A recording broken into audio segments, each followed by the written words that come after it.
David Dushman, last surviving Auschwitz liberator, dies. Here's a summary of the article.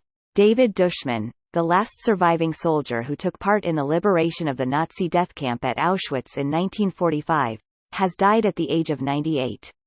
Dushman, a Red Army soldier who later became an international fencer, died yesterday, said the International Olympic Committee in a brief statement.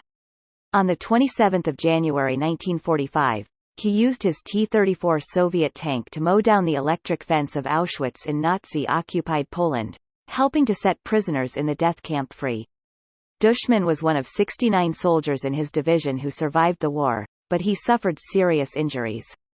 IOC chief Thomas Bach voiced sadness about Dushman's death. When we met in 1970, he immediately offered me friendship and counsel, despite Mr. Dushman's personal experience with World War II and Auschwitz, and he being a man of Jewish origin, said Mr. Bach, who is German.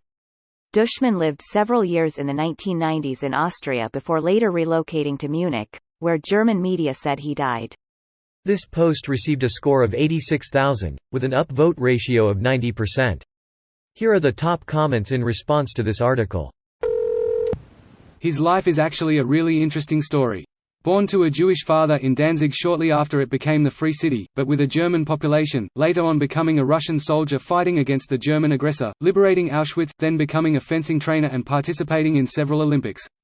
He died in his later hometown of Munich, the city where arguably Auschwitz took its beginning by providing Hitler with his first followers.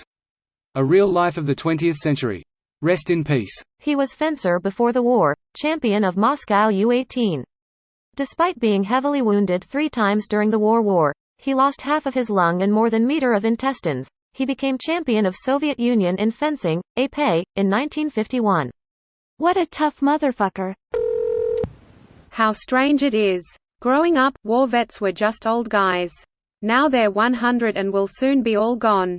When I was a kid there were still the odd World War I veteran around and we remarked then how odd it would be when they were all gone. It's crazy when you watch old cartoons, movies, I'm talking things from the 30s, 40s, and a stock character is old Civil War veteran. Feels like 2 totally different eras in history, but that's basically as far removed from World War II as we are now. There was a Civil War veteran who lived through both World Wars. In fact, there were at least a couple.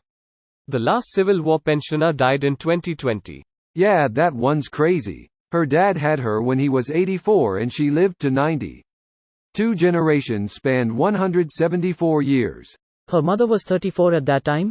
Wow, 50 years difference. If I remember right, she was his caregiver and he married her specifically so she would get his Civil War pension. I think this was different person. I checked Wiki and it was James Bolan and Helen Viola Jackson. Greater than at least 4 widows of veterans of the American Civil War, fought 1861 to 1865, are known to have survived into the 21st century. All were born in the 20th century and married their husbands while the women were still young and the men were in advanced age. This practice was not uncommon at the time due to the possibility of receiving pensions as dependents of Civil War veterans. The pensions were known for their generosity. Some of these unions were in name only, while others lived together as married couples. A legend and an inspiration. R.I.P. I wouldn't be surprised if they didn't mow down a lot of those SS death camp guards who certainly had it coming. While I'm on the fence about the death penalty, in the cases of those guys and some women guards along with the Nazi leaders sentenced to hang at the Nuremberg trials, I honestly can't summon up much outrage or shed any tears. Wonder if the anti-death penalty people would make exceptions to their opposition when the crimes were that heinous and committed on such a massive scale? This video was automatically created by Reddit to speech. The article and comments in this video were selected from Reddit according to their upvotes, and any paraphrasing was performed by smmry.com, without any human intervention.